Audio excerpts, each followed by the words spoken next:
자, 오늘 하나님 말씀은 여러분 페이퍼에 나와 있죠? 출애굽기 22장 1절부터 4절입니다. 제가 따로 읽지는 않겠어요. 조금 이따가 또 읽을 거니까. 자, 오늘 제목이 뭐죠? 누가 천국 혹은 지옥에 가는가? 자, 제가 2주 전부터 누가복음 16장 19절부터 31절에 있는 말씀이 무슨 내용인지 아세요? 기억나세요? 천국과 지옥, 누구에 대한 이야기죠? 부자와 나사로에 대한 이야기를 통해서 어떻게 우리가 천국에 들어가는가 대해서 살펴보고 있습니다. 그런데 이 말씀을 누구에게 하신 말씀인지 아세요? 혹시 이 비유를 누구 들으라고 하신 말씀인지 아세요? 힌트를 드릴게요. 예수 안 믿는 사람 1번, 2번 예수 믿는 사람. 잘하시네요. 예수님이 이 말씀은 예수 안 믿는 사람에게 하는 말이 아닙니다. 예수를 믿고 예수님 따라오는 제자들에게 지금 이 말씀을 하고 있다는 사실을 기억해야 됩니다. 아멘. 자, 여기 누가복음 16장 19절을 보죠. 한 부자가 있어 자색 옷과 고운 베옷을 입고 날마다 얼마나 좋겠어요. 날마다 하루 이틀도 아니고 한 달도 아니고 날마다 어떻게 해요? 호화롭게 즐기더라. 너무 좋잖아, 그죠? 다 원하는 거죠. 부자와 나사로. 나사로는 이름의 뜻이 뭐죠? 하나님의 도움이라는 뜻이에요.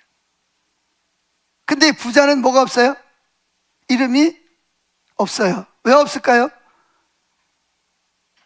이 사람은 예수 믿는 사람이 아니기 때문에 이름이 없습니다.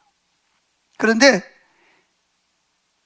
이 부자가 오늘날로 말하면 교회에 다녔을까요? 안 다녔을까요? 예? 안 다녔어요? 다녔어요? 자, 이 부자는 유대인입니다. 유대인들은 혈통으로 아브라함의 후손입니다. 아브라함 때부터 누굴 믿었어요? 하나님을 믿고 그리스도를 믿은 사람입니다. 그러니까 안식일 되면 어디 갔을까요? 오늘날로 말하면 교회에 가서 예배 드렸을 겁니다. 그리고 이분을 보면 날마다 호화로이 연락할 만큼 재물이 많은 사람이고요. 두 번째는 이 옷을 보세요. 자색 옷이라는 것은 어느 성경에 보면 특별한 직위가 없는 사람은 이 옷을 못 입어요. 돈이 많다고 입는 게 아니에요. 계급이 있어야 입는 거예요. 그걸 보면 이 사람은 공부도 많이 한 사람이고요. 사회에서 존경받는 사람, 인정받는 사람. 이런 사람이 교회에 오면 어떨까요?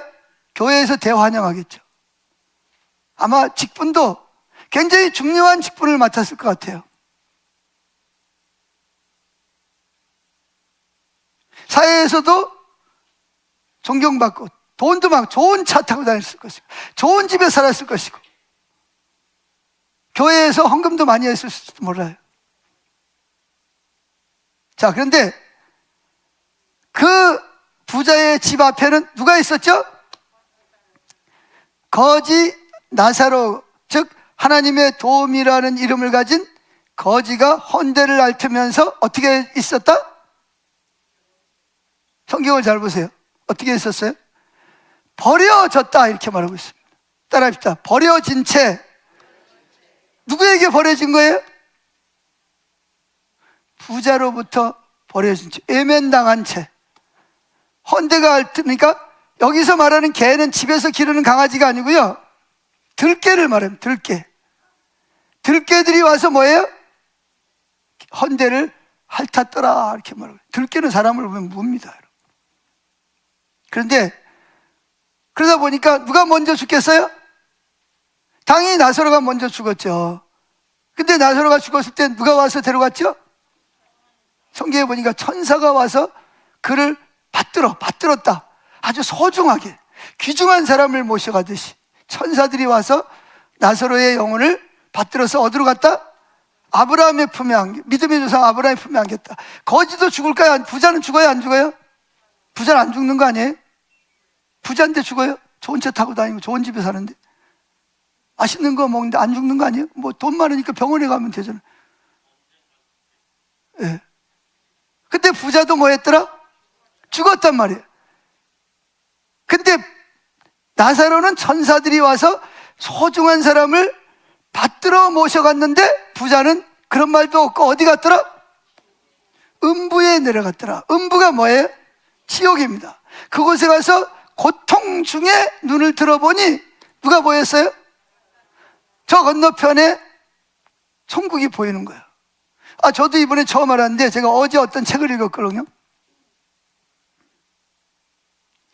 이종성 목사님이라고 그 합동 측 대표적인 교회 충현교회 담임 목사를 했던 이종성 목사님이라는 분이 있어요. 그리고 미국에 가서도 10년 동안 그리고 총신대학교 신학교 교수를 했던 분입니다. 그분이 심장마비로 죽어서 천국과 지옥을 갔다 왔는데, 근데 진짜 지옥에 가서 보니까 천국이 보이더랍니다. 이건 경험이에요. 근데 성경이 그게 맞는 것 같아요. 이게 안 보이면 좋은데, 지옥에 있는 사람들에게 누가 보인다? 이게 천국에 있는 사람들이 실제로 보인다는, 자기는 그걸 보고 왔다는 거예요. 자기는 지금 뭐 하고 있는데, 부자는 뭐 하고 있어요? 펄펄 끓는 불 속에서 막 뜨거워가지고 막 너무 고통다. 자기 거지에 내가 버려진 그 사람은 지금 뭐 하고 있어요? 아브라함의 조상, 믿음의 조상 아브라함 편에 턱 안겨가지고 천사들의 수종을.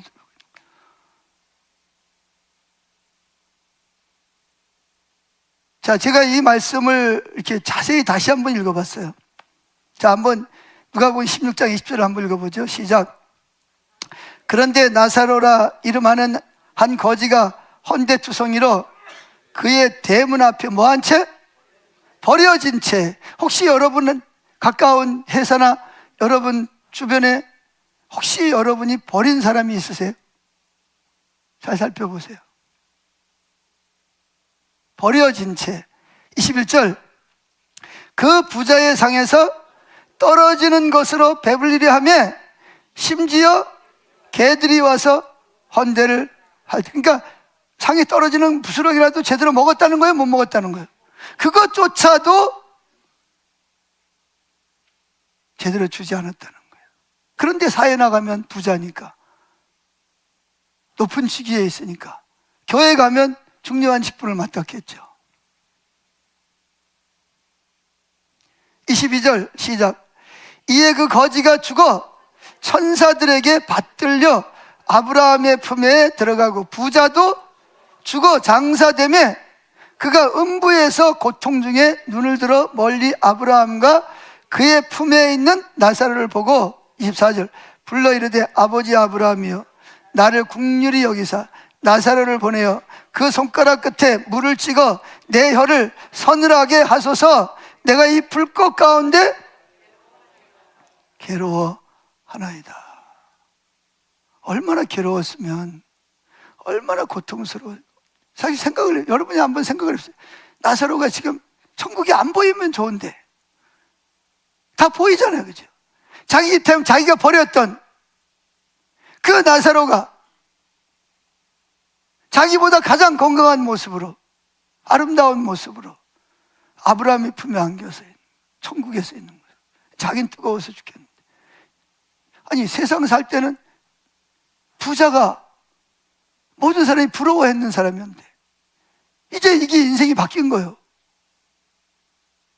누구를 부러워해요? 부자 자신도 나는 아무도 안 부럽다고 생각했는데 그도 나사로를 부러워해야 되는, 바뀐 거예요.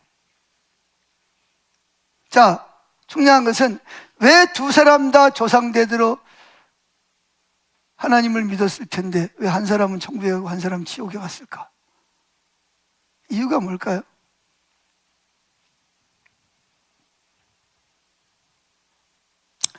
성경에서 그 해답을 찾아야 합니다. 그래서 지난 주일날 회개와 구원에 대해서 설교를 했어요. 혹시 잘 모르시는 분들은 다음 주 설교를 참고하면 돼요. 인터넷 들어가면 다 뜨니까. 자, 그래서 제가 지난주에 네 가지 회개에 대해 설명해요. 첫째, 천국에 이르는 회개. 하나님 뜻대로 하는 근심. 세 번째, 죄에 대한 감정의 변화. 네 번째, 어떻게 회개해야 되는가까지 살펴봤어요. 오늘은 회개는 피해를 보상해 줘야 된다. 그리고 죄에서 하나님께로 돌이켜야 된다 하는 두 가지에 대해서 오늘은 설교를 할 겁니다.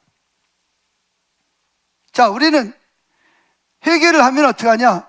다른 사람을 죽여놓고도, 다른 사람의 걸 도둑질하고도, 다른 사람을 후욕하고도 하나님 앞에 와서 하나님, 제가 잘못했을 때 용서해 주세요. 그리고 회개만 하면 용서를 받습니까? 안 받습니까? 근데 많은 사람들은 용서받는다고, 나는 이제 회개했으니까 죄에서 자유하다고 자유합니다. 이게 과연 성경일까요? 성경은 그렇게 말하고 있지 않습니다. 성경은 다른 사람에게 잘못했으면 가서 뭐 해야 돼요? 개인적으로 용서를 구해야 됩니다. 도둑질한 게 있으면 배상을 해줘야 됩니다. 상처를 입혔으면 거기에 합당한 피해 보상을 해줘야 됩니다. 그래야만 여러분들이 회개한 죄가 뭐예요? 용서를 받습니다. 그래서 어거스토는 뭐라고 말했냐? 배상이 없으면 용서도 없다. 너희가 만일 부당하게 얻은 재산을 돌려주지 않는다면 너희는 지옥에서 기침을 하면서 부당하게 얻은 재산을 돌려주게 될 것이다. 이렇게 말하고 있습니다. 누구에게든지 어떤 형태로든지 남에게 피해를 입혔으면 거기에 합당한 보상을 해주고 용서를 구해야 됩니다. 자, 오늘 본문 말씀입니다. 출애굽기 22장 1절부터 4절까지 시작. 사람이 소나 양을 도둑질하여 잡거나 팔면 그는 소 한 마리에 소 5마리로 갚고 양 한 마리에 양 4마리로 갚을지니라. 3절. 도둑은 반드시 배상할 것이나 배상할 것이 없으면 그 몸을 팔아 그 도둑질한 것을 배상할 것이요, 도둑질한 것이 살아 그의 손에 있으면 소나 낙이나 양을 막론하고 갑절을 배상할지니라. 아멘. 아니, 똑같이 도둑질했는데 왜 어떤 거는 4배를 갚아야 되고 어떤 거는 1배만 갚으면 되죠? 무슨 차이예요? 이 내용은 이렇습니다. 남에게 손해를 끼쳤으면 회개를 어떻게 해야 되냐? 배상하도록, 그게 진정한 회개가 돼야 됩니다. 그런데 두 가지 죄, 똑같은 도둑질을 해서도 두 가지 모습을 말하고 있습니다. 하나는 계획적이고 고의적으로 다른 사람의 물건을 훔쳤다, 손해를 입혔다, 사기를 쳤다. 그거는 뭐예요? 4배로 갚아야 됩니다. 4배로 또는 5배로 갚아야 됩니다. 그런데 그렇게 한 게 아니고 우연히 지나가다가 좋은 게 있어, 아무도 없어, 그래서 슬쩍 했어. 이건 우발적인 범죄. 이럴 때는 몇 배로 갚아야 된다? 2배. 원래 그 사람 거하고 1배를 더해서 2배를 갚으면 돼. 근데 왜 이렇게 차이가 나죠? 하나는 고의적이고 뭐예요? 계획적인 범죄고, 하나는 우발적인 범죄예요. 제가 연약해서 이러면 안 되는 줄 알면서 죄를 졌어. 그거하고 계획적이고 고의적으로 지은 죄는 더 뭐예요? 많은 배상을 해야 된다는 것입니다.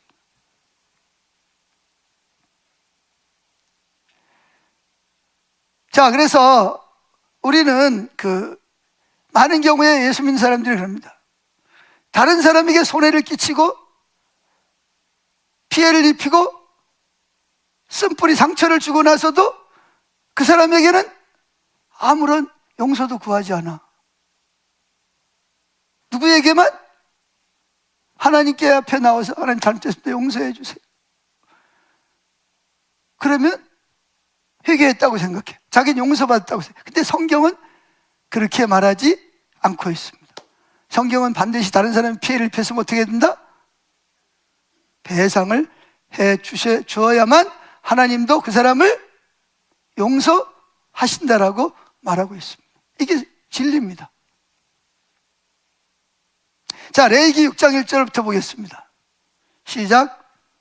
여호와께서 모세에게 말씀하여 이르시되 누구든지 여호와께 신실하지 못하여 범죄하되 곧 이웃이 맡긴 물건이나 전당물을 속이거나 도둑질하거나 착취하고도 사실을 부인하거나 남의 이런 물건을 줍고도 사실을 부인하여 거짓 맹세하는 등 사람이 이 모든 일 중에 하나라도 행하여 범죄하면 이는 죄를 범하였고 죄가 있는 자니 그 훔친 것이나 착취한 것이나 맡은 것이나 이런 물건을 주운 것이나 그 거짓 맹세한 모든 물건을 돌려보내되 곧 그 본래 물건의 5분의 1을 더하여 돌려보낼 것이니 그 죄가 드러나는 날에 그 임자에게 줄 것이요 그는 또 그 속건 제물을 여호와께 가져갈지. 자, 여기까지는 누구에게 용서를 구해야 된다?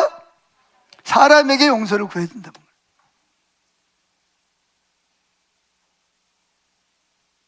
근데 오늘날 사람들은 사람에게 용서를 안 구해요. 하나님께만 용서를 구하면 된다고 생각을 해. 그럼 여러분의 죄는 용서받지 않고 그대로 있습니다.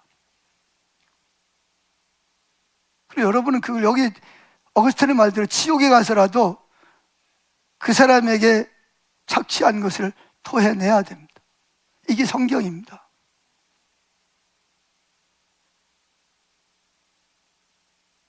그 다음에 사람에게 용서를 구해서 그 다음에 어떻게 하냐. 6절 시작. 그는 또 속건 제물을 여호와께 가져갈지니 곧 내가 지정한, 계속 같이 읽어요. 내가 지정한 가치대로 양떼 중 흠없는 양을 속건 제물로 위하여 제사장에게로 끌고 갈 것이요 제사장은 여호와 앞에서 그를 위하여 속죄한즉 그는 무슨 허물이든지 사함을 받으리라. 이게 진정한 회개고 이게 진정한 죄가 용서받는 거란 말이에요. 무슨 죄를 지었더라도 사람에게 배상하고 용서를 구하고 하나님 앞에 회개하면 어떤 죄를 지어도 여러분 죄가 어떻게 한다? 다 지워지고 용서받는 거예요. 이게 성경이에요.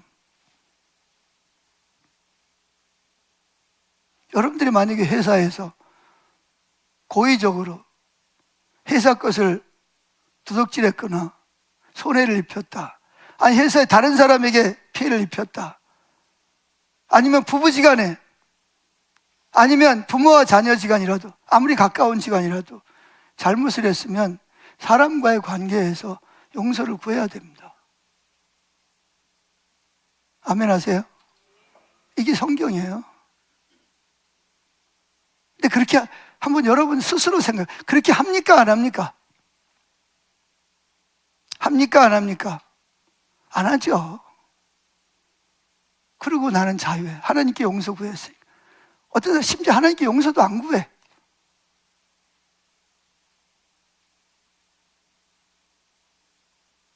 여러분, 이 사회가 왜 이렇게 악해졌습니까? 예?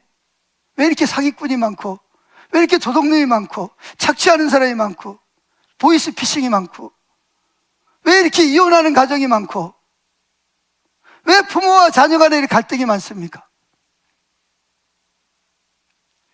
이 책임이 교회에 있는 거예요. 저와 여러분에게 있다고요.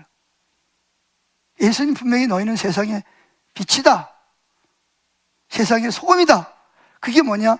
소금과 빛은 진정한 회개를 해야 돼요. 예수 믿는 사람들이 말씀대로 회개하면 우리 때문에 내 회사가, 내가 사는 이 지역이 깨끗해지고 살기 좋은 나라가 됩니다. 근데 교회가 하나님 말씀대로 회개하지 않기 때문에 이 사회가 이렇게 엉망이 되어버린 거예요. 이거에 대해서 여러분 책임감을 느끼십니까?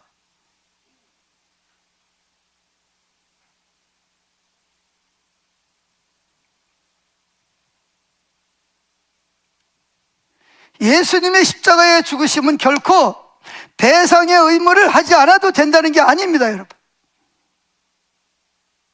성경은 배상하라고 나와 있잖아요. 그리고 하나님께 나와서 우리가 뭐 옛날처럼 속죄제를 가지고 와서 하나님께 번제를 드릴 필요는 없어요. 왜? 예수님이 번제니까. 아멘. 진심으로 예수님께 회개하고 돌이키면 우리 죄는 어떤 죄라도 다 용서받습니다. 근데 회개를 안 하면 여러분의 죄는 그대로 남아있습니다. 물론 우리가 우리 죄를 다 해결은 못해요. 사실 뭐 우리는 죄를 물 먹듯이 마시고 산소를 들여 마시듯이 죄를 씻으려면, 왜? 성경은 믿음으로 하지 않는 모든 것이 다 죄라 그랬기 때문에. 여러분, 오늘 예배 드릴 때 죄 졌습니까? 안 졌습니까? 예배 드릴 때 하나님의 찬양을 드리는데 하나님 보좌를 바라보면서 찬양 가사 하나하나에다가 마음을 실어서 그분께 드렸습니까? 아니면 예배 찬양하면서 다른 생각했습니까? 그럼 그것도 여호와를 무시한 거예요. 입술로는 여호와를 경외하나 마음은 내게서 멀리. 이것도 죄잖아요. 죄가 너무 많아서 다 회개할 수가 없어요. 그러나 성령께서 지난주에 말씀한 것처럼 양심을 통해서, 율법을 통해서, 성령께서 세 가지를 통해서 깨닫게 하시면 그 죄는 반드시 뭐 해야 돼요? 회개하고 용서를 구해야 돼요.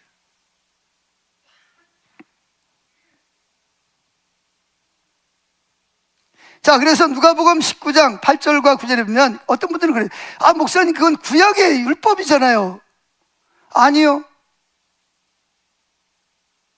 신약에도 이거 적용됩니다. 자, 누가복음 19장 8절부터 9절, 거기 보면 삭개오가 예수님께 회개합니다. 뭐라고 회개하죠? 주여 보시옵소서, 내 소유의 절반을 가난한 자들에게 주겠사오며, 다음이 중요합니다. 만일 이것을 뭐한 일이 있으면, 토색, 속이거나 강제로 빼앗거나 손해를 입힌 일이 있으면 어떻게 하겠다? 4배로 갚겠다. 이게 율법이잖아요. 그럼 예수님 뭐라 그래야 돼요? 야, 그건 율법이야, 구약이야, 지금 신약인데 뭐 그렇게 안 해도 돼. 그랬나요? 그랬어요? 그럼 뭐라 그랬어요 예수님이? 오늘 지금 구원이 누구에게? 이 사람에게 구원이. 그래서 이 사람도 누구의 자손이다? 아브라함의 자손이로다. 여러분 보세요. 스스로 합리화시키지 마세요. 삭개오는 예수님께 용서를 구할 때, 내가 만일 남의 걸 손해를 끼치거나 강제로 빼앗거나 속여서 빼앗으면 내가 4배로 갚겠나이다. 아까 그랬잖아요. 4배로 갚으라고 그랬잖아요. 내가 고의적으로 빼앗, 세리장이니까 얼마나 많은 걸. 그럼 자기는 알거지 되는 거예요.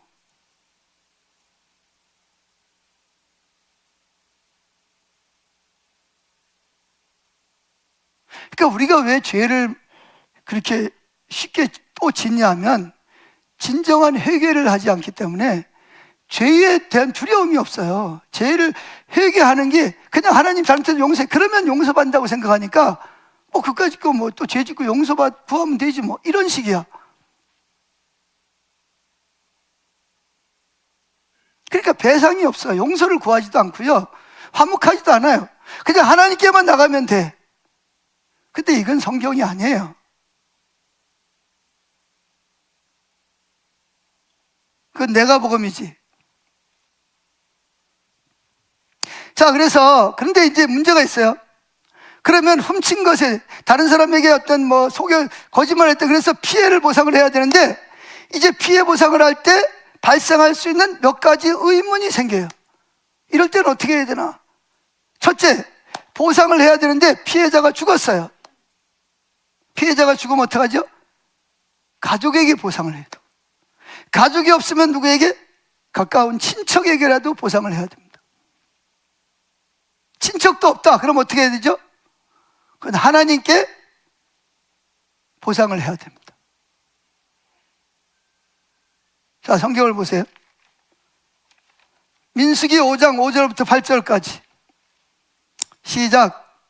여호와께서 또 모세에게 일러 가라사대, 이스라엘 자손에게 이르라, 남자나 여자나 사람들이 범하는 죄를 범하여 여호와께 패역하여 그 몸의 죄를 얻거든 그 지은 죄를 첫째 뭐하고?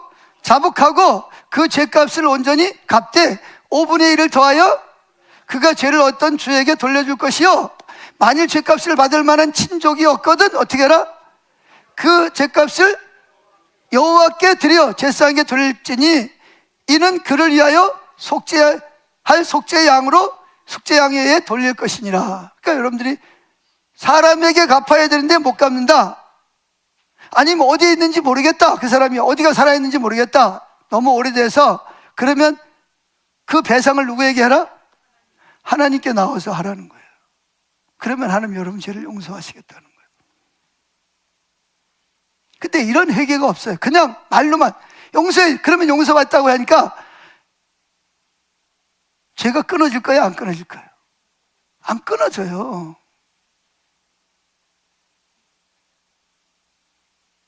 어떤 분이 그러더라고요. 이 설교를 했더니, 목사님, 죄 짓지 말아야 된다고. 그래서 왜 그러냐더니, 죄를 지으면 목사님 성경대로 가서 또 용서를 구해야 되잖아요. 자존심 상하고, 기분 또 가서 또 용서를 구해. 차라리 죄 안 짓고 말지. 부부지간에도 아내가 남편을 바가지 끌고 이렇게 존경하지 무시했어요. 그럼 어떻게 돼요? 용서 구해야 돼요, 안 구해야 돼요? 에이, 부부지간인데. 그건 두 사람만 관계가 있나요? 하나님과 관계 없어요? 남편이 아내를 무시하고 바람을 피웠다. 그럼 어떻게 해야 돼요? 안 드러났을 때도 하나님께 회개해야지. 드러났는데도 불구하고 뻔뻔하게 나만 바람 피워? 예수 안 믿는 사람이 그래도 문제인데, 예수 믿는 교회에서 중요한 직분을 가지고 있다 뭐다 하면서 그런 식으로 하면 여러분 자녀들이 뭘 배울까요? 우리 아버지가 교회 뭐뭔데 저렇게 해도 괜찮구나, 저렇게 하는 거로구나, 신앙생활은. 그러면서 자녀들이 잘못하면 그러면 안 돼. 엄마도 마찬가지고. 여러분, 부모 공경하라 그랬어요, 안 하라 그랬어요? 여러분, 부모 공경 잘 하세요? 나이 많다고 푸시하지 않으세요? 그 부모님한테가 용서를 구해야 돼요. 부모님 용돈 잘 드리세요? 가족을 돌아보지 않는 자는 안 믿는 사람보다 더 악하다고 말하고 있습니다. 복은 받기를 원하면서. 왜 부모에게 봉경하면 복 받는다 그러는데 왜 안 해요?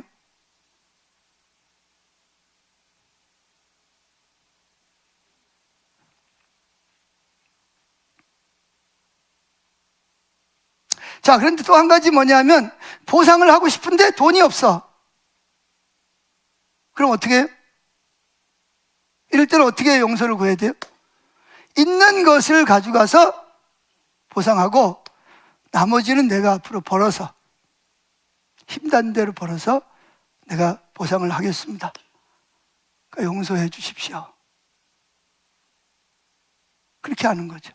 그리고 용서를 구하면 예수 믿는 사람은 반드시 용서를 해야 돼요, 안 해야 돼요? 근데 기분 나빠, 용서 안 해주고 싶어. 그럼 자기가 오히려 죄를 짓는 거예요. 70번씩 7번이라도 뭐라, 용서를 구하면 용서를 해야 되는, 이게 하나님 말씀입니다. 그래야 화목할 수 있잖아요. 할렐루야. 그래야 화목할 수 있어요. 자, 마지막 6번째, 회개는 모든 죄에서 돌이키는 것이다. 철로 역정의 저자 존 버년이 어느 날 막 운동을 합니다. 여러분 운동하세요? 운동 좀 하세요. 예? 여러분 건강 잘 유지해야 됩니다. 예? 괜히 짜게 운동도 안 해가지고 고혈압 걸리고 또 당뇨 걸리고 그러면 안 돼요. 할 수 있는 데까지는 건강을 잘 유지해야 돼요. 운동도 하고. 형편이 안 되면 어쩔 수 없지만, 내 몸은 내 것이 아니라 누구 거예요? 하나님 겁니다. 건강 관리 잘해야 됩니다. 자, 그런데 운동을 막 하는데 그때 갑자기 이런 생각이 쑥 들어온 거예요. 그게 뭐냐? 너는 죄와 함께 지옥에 갈 것인지 아니면 죄들을 버리고 하늘나라로 갈 것이냐, 이런 질문이 느닷없이 들어온 거예요. 그때부터 이 존 버년이 고민을 합니다. 그래, 내가 죄와 함께 죄 때문에 지옥에 갈 거냐, 아니면 죄를 버리고 천국에 갈 거냐. 고민하다가 존 버년은 결단을 합니다. 죄를 버리기로 결단합니다. 회개는 뭐냐? 회개는 마음 중심에서부터 하는 것입니다. 하나님이 여러분의 외모를 보지 않고 뭘 보신다? 마음 중심을 보시는 겁니다. 자, 그래서 이런 회개의 특성을 잘 보여주는 에스겔서 내용이 있습니다. 18장 3절부터 31절 같이 읽어봅니다. 나 주 여호와가 말하노라. 이스라엘 족속아, 내가 너희 각 사람의 행한 대로 국문할지라. 너희는 돌이켜 뭐하고? 보세요. 회개는 뭐예요? 돌이키는 거예요. 마음에서부터 하나님께로 죄에서 죄를 끊고 돌이키는 겁니다. 할렐루야. 돌이켜 회개하고 모든 죄에서 떠나는 거예요. 이게 회개예요. 그래 한즉 계속 있습니다. 죄악이 너희를 패망케 아니하리라. 너희는 범한 모든 죄악을 버리고 마음과 영을 새롭게 할지어다. 이스라엘 족속아, 너희가 어찌하여 뭐하느냐? 왜 죽고자 왜 회개 안 하고 계속 죽을 짓만 하고 있냐는 거예요.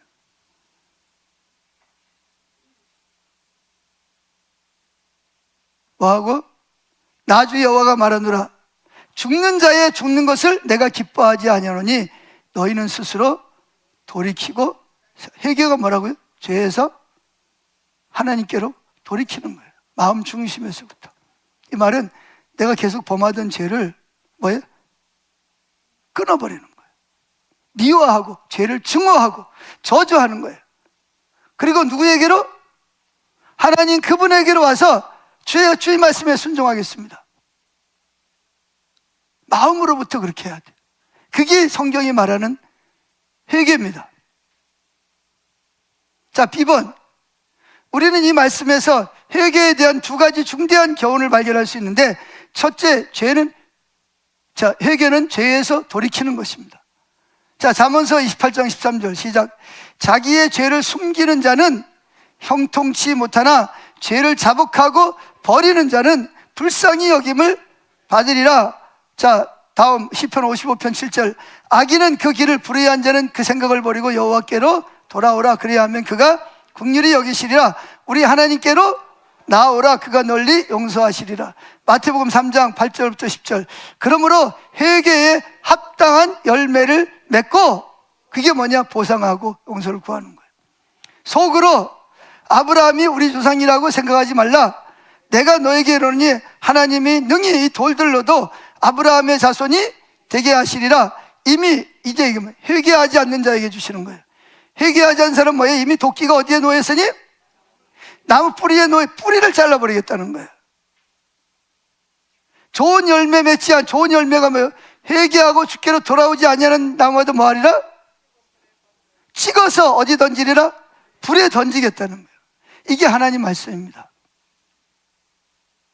여러분, 신앙생활 안 하려면 몰라도 하려면 확실하게 하세요. 적당히 그냥 자기 스스로를 속이지 마세요. 그런다고 하나님을 안 속습니다. 사도행전 26장 20절 시작. 회개하고 하나님께로 돌아가서 회개에 합당한 일이 뭐예요? 배상하고 용서를 구하고 죄에서 돌이켜야지. 또 주님 잘못했다 용서해. 그럼 또 갈 거야 거기. 그건 회개가 아니에요. 여러분들이 그런 식으로 신앙생활 하면요, 여러분들의 삶에 하나님의 임재는 거치고 똥파리들이 득실을 거립니다. 똥파리가 누구예요? 귀신들이죠. 귀신을 스스로 불러들이는 거예요. 영적인 억압을 스스로 받아들이는 거예요.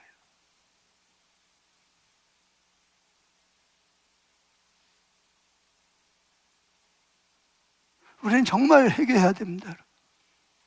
교회가 바로 서야 이 나라가 바로 섭니다. 여러분이 바로 회개해야 여러분 회사가 삽니다. 왜 아멘 안 하세요? 아닌가요? 틀렸나요? 그리스도인들이 회개 안 하면 사회가 망합니다. 온갖 제약이 관영하고 나라도 망합니다.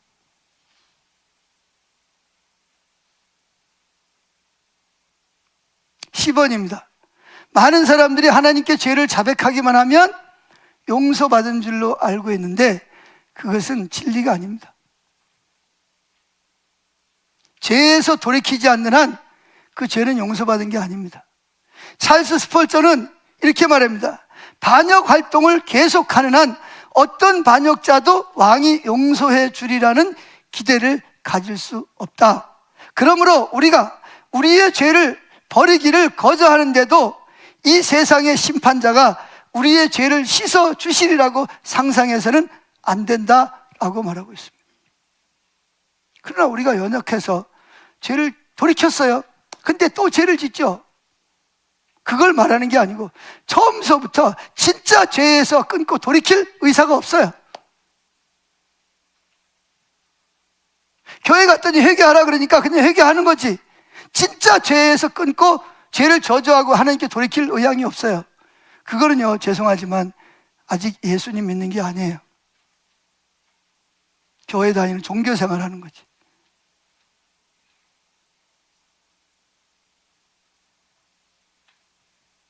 조셉 월리아는 이런 다음과 같이 말했습니다.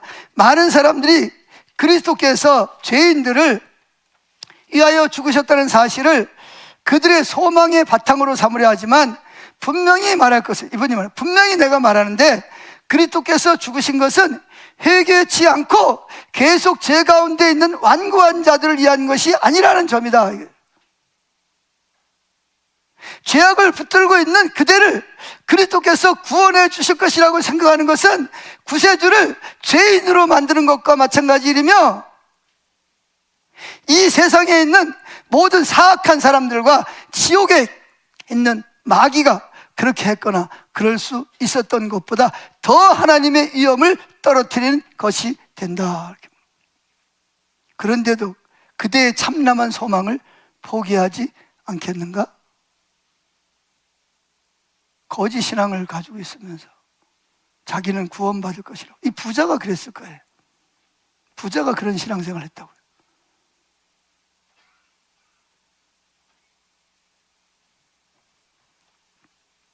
D번입니다. 그래서 찰스 하지는 참된 회개에 대해서 이렇게 말하죠. 생명에 이르는 회개는 돌아서는 것이다. 두려움과 양심의 거리낌 때문에 죄에서 도망가는 것이 아니라, 그러니까 죄를 안 지려는 이유가 뭐냐? 죄값이 무서워서 도망가는 것이 아니라 그 죄를 악하고 혐오스러운 것으로 알고 진정한 뉘우침과 겸손, 그리고 죄에 대한 고백과 함께 그 죄를 버리는 것이다. 그리고 하나님께로 돌아와서 그의 계명에 순종하는 삶을 살기로 결단하는 것이다. 이게 바로 성경이 말하는 회개라는 거예요. 안 믿는 사람들도 예수 믿는 사람들이 그렇게 회개하기를 원하거든요. 자기는 안 믿어도 예수 믿는 사람은 그렇게 하기를 원해요. 그런데 오늘날 교회가 이렇게 회개하질 않아. 그러면서 자기는 예수 잘 믿는다고, 나는 직분이 뭐고 나는 뭘 했고 이렇게 자랑하는 거예요. 그러니까 안 믿는 사람도 이건 아니라는 건 알아.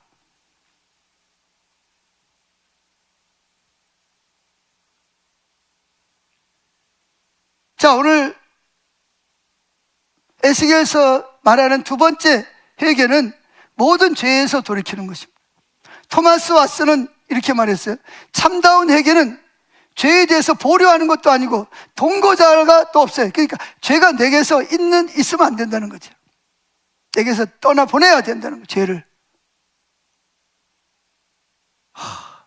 죄를 너무 사랑해. 끌어안고 있어. 너무 사랑해.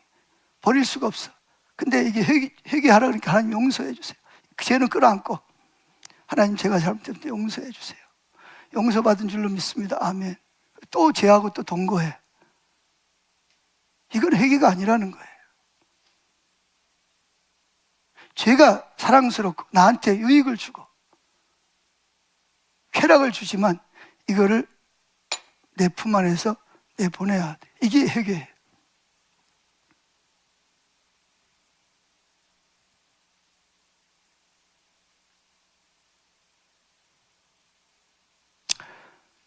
그래서 우리 믿음의 선진들이 죄에 대해서 말한 내용을 제가 몇 가지 밑에다 적어놨어요. 거기 보세요.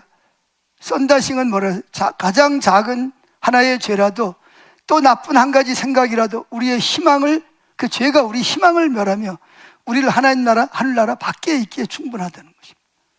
찰스 피니는 사람이 계속 한 가지 죄 속에서 생활하며 그 죄를 버리지 않는 한 결코 참 회개는 있을 수 없다, 이렇게 말합니다. 조세 원리와는 이렇게 말합니다. 죄 중에 하나라도 보류시킨다면, 즉 끌어안고 있다면 하나님께서 그들을 용납치 않을 것이다. 그들의 죄들을 송두리째 죽여야 한다. 그렇지 않으면 그대가 대신 죽어야 한다, 이렇게 말하고 있습니다. 얼마나 무서운 말입니까? 찰스 스펄전은 이렇게 말하죠. 부흥 때 쓰임받았던 사람, 만일 죄가 한 가지라도 있다면 여러분들은 그리스도의 소유가 아니다. 분명히 말하지만 우리가 방자하게 또 고의적으로 한 가지 악이라도 품고 있다면, 회개하지 않는다면 우리는 그리스도의 친구가 아니다. 하나님은 거룩하잖아요. 거룩 하나님 거룩해. 근데 나는 내가 죄가 있다는 걸 알아요. 근데 회개를 안 해. 근데 어떻게 하나님하고 친구가 돼요? 어떻게 예수님하고 친구가 돼요?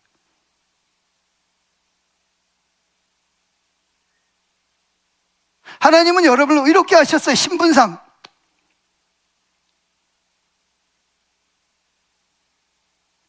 그리고 두 번째 의롭게 되는 것은 죄를 회개함으로 깨끗해져야 됩니다. 자, I번을 보세요. F번.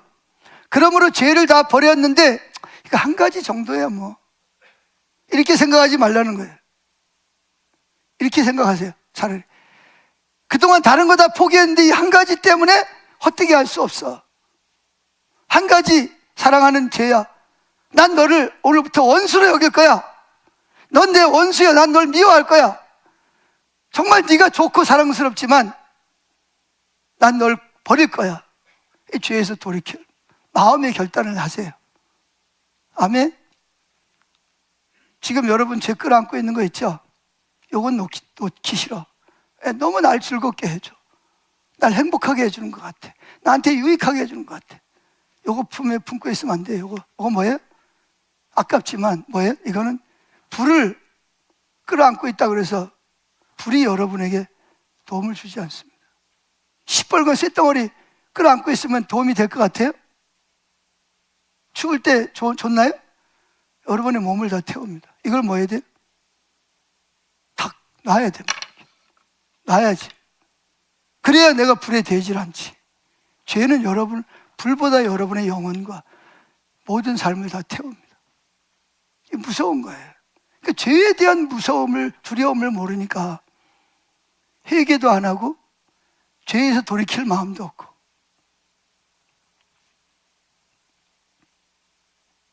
자, 이렇게 이제 회개에 대해서 설교를 하다 보니까 많은 사람들이 절망감을 느껴요. 야, 예수 믿기 너무 힘드네.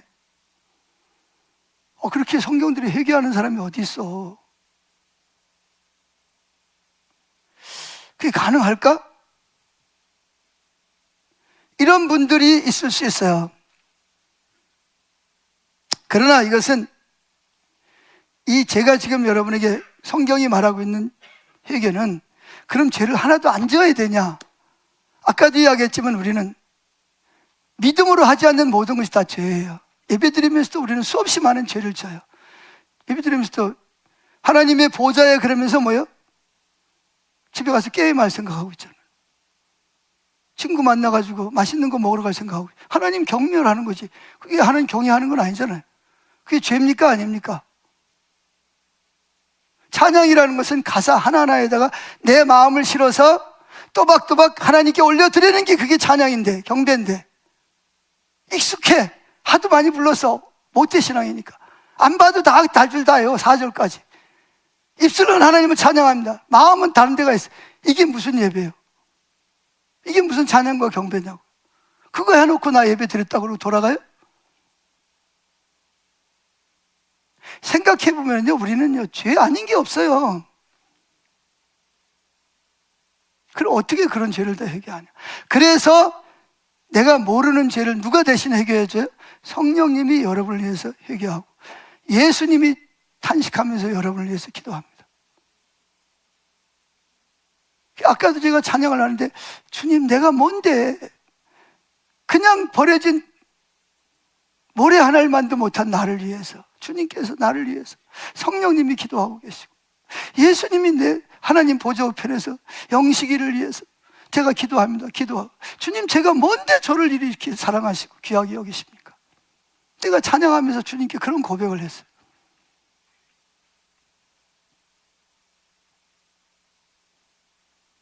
그래서 회개라는 것은 뭐냐? 죄를 안 짓는 걸 말하는 게 아니고 마음 중심에서부터 돌이키는 거예요. 따라합시다. 회개란 마음 중심에서부터 하나님께로 돌아오는 것이다. 그래서 돌아와라, 돌아와라, 그럼 너희가 살리라, 이런 말이 얼마나 많이 있습니까? 내가 너희들 마음의 문을 두드리니 누구든지 마음을 열면 내가 들어가서 그로 더불어 먹고 그런 나로 더불어 먹으리라 그랬죠. 깨달아지는 죄를 진심으로 회개하라는 거예요. 깨달아지지 않는 죄를 어떻게 회개해요? 그건 예수님이, 성령님이 회개할 거니까 여러분들은 양심을 통해서, 율법을 통해서, 성령을 통해서 깨달아지는 죄가 있거든, 진심으로 회개하고 돌이키라는 거예요. 아멘. 내가 생각 안 나는 걸 어떻게 회개해요?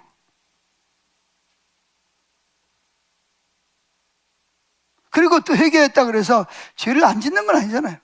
회개하면서도 여전히 나는 죄를 짓고 있어요. 이게 우리 모습이에요.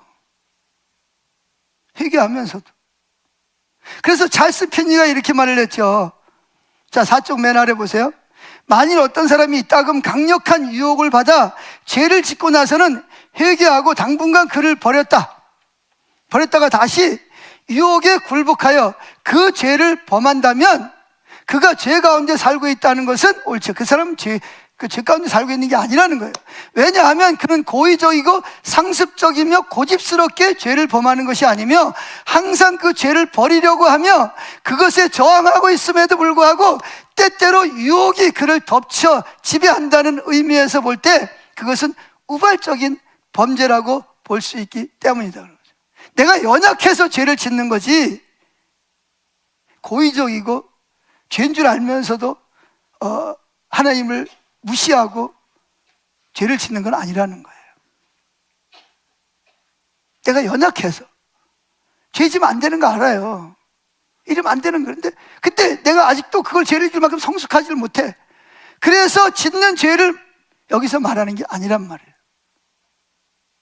그 죄도 진심으로 돌이키고 용서를 구해야 되지. 그래서 예수를 믿는다는 말은 예수 믿기 전에 머리 회개부터 해야 되고, 내가 얼마나 큰 죄인인가를 깨달아지지 않는 사람은 실제로 예수님의 십자가가 필요 없어요. 뭘 하고 예수님 십자가가 필요해요? 난 죄가 없는데, 난 착한 사람인데. 근데 내 양심을 통해서, 율법을 통해서, 성령을 통해서 보니까 내가 정말 죄인이고 죄값은 사망이고 저주받아야 되는데, 그런데 하나님 나의 사랑하셔서 내 죄를 그냥 용서해 줄게가 아니라 그럴 수 없어서 애아들을 보내서 내 죄를 대신 다 하나님 앞에 저주를 담당하시고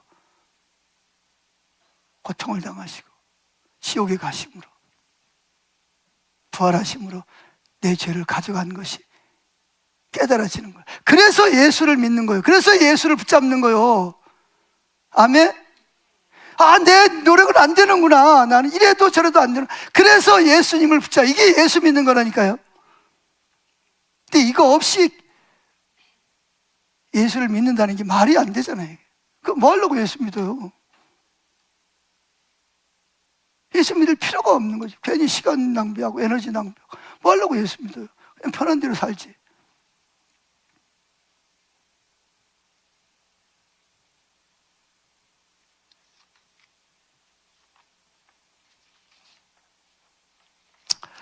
자, 그러면 결론은 언제 회개해야 되냐? 언제 회개해야 되죠? 내일? 다음 달에? 날 잡아가지고? 지금 하세요. 지금. 따라합시다. 지금. 회개할 수 있도록 성령을 부어주세요. 자, D.L. 무디가 시카고에서 가장 큰 교회를 목회했거든요. 막 구름대처럼 사람들이 막 몰려왔어요. 그때는 주로 설교가 뭐냐, 회개였어요. 주일 저녁에 회개에 대한 설교를 했습니다. 그런데 무디가 설교를 하다 보니까 시간이 너무 많이 지나갔어. 그래서 뭐라 그러냐, 자, 오늘은 시간이 너무 많이 갔으니까 돌아가십시오. 갔다가 다음 주에 주일날 저녁에 오시면 그때 내가 설교에 대해서 마무리하고 회개하도록 합시다. 그러고 다 돌아갔어요. 근데 그 주간에 수요일 날 시카고에 대화재가 일어났어요. 불이 붙어가지고 집집마다 막 불이 붙어가지고 자던 사람들이 밤에 수많은 사람이 불에 타 죽었어요. 이번에 하와이처럼. 그때 무디가 하나님 앞에 회개하는 가슴을 칩니다. 하나님, 제가 그날 회개를 시켰어야 되는데, 회개할 기회를 줘야 되는데, 내가 그때 다음 주에 오라 그랬는데 이 주간 수요일날 화재가 나서 내 설교를 들은 수많은 사람들 중에서도 죽었습니다. 하나님, 평생의 가슴에 대못을 받고 살았다는 거예요. 그래서 D.L. 무디는 그때부터 뭐 했냐, 지금 회개하십시오. 내일이 있을지 없을지 모릅니다. 지금 당장 회개하십시오. 이렇게 설교할 수밖에 없어요. 심지어 D.L. 무디가 목회하는 교회까지도 다 불에 타버릴 정도였으니까. 그만큼 시카고의 화재가 지금도 역사적으로 남아있을 만큼 큰 화재가 일어났었어요. 그때 D.L. 무디의 설교를 듣고 회개하지 않는 사람들도 많이 죽었다는 거예요. D.L. 무디는 마침 그래도 뭐예요? 바닷맛 바람으로 성경 하나만 품에 안고 급히 피신을 해서 살았다는 거죠. 피신 못한 사람은 다 죽은 거예요. 그래서 이렇게 말하면, 내가 왜 그때 당장 지금 회개하라고 말하지 않고 다음 주일 저녁에 다시 오라고 했던가 후회하며 탄식했다. 여러분, 회개는 언제 해야 돼요? 지금 하세요. 용서를 빌어야 될 사람이 있으면 지금 용서를 오늘 하세요. 내일이 오리라는 보장은 없어요. 자, 잠언서 27장 1절 시작. 너는 내일 일을 자랑하지 말라. 하루 동안에 무슨 일이 일어나는지 내가 알 수 없음이니라. 야고보 4장 14절 시작. 내일 일을 너희가 알지 못하는도다. 너희 생명이 무엇이냐? 잠깐 보이다가 없어지는 안개. 안개 보세요. 쫙 있다가 태양만 비치면 언제 사라졌는지 싹 사라져버려요. 회개는 뒤로 미루면 안 돼요. 깨달아지는 즉시 그 자리에서 회개를 해야 됩니다. 아멘. 자, 마지막 N번, 토마스 왓슨은 이렇게 말했죠. 우리가 또 하루를 더 살 것이라는 무슨 보증이라도 있는가?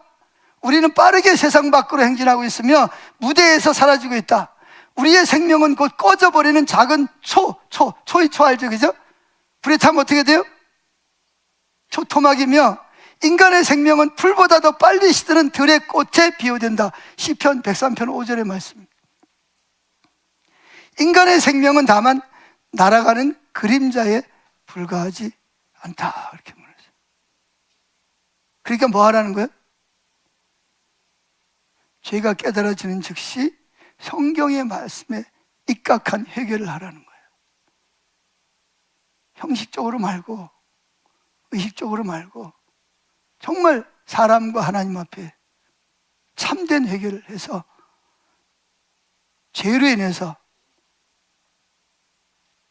여러분에게 하나님의 축복이 거치거나 생명이 거치는 일이 없기를 축복합니다.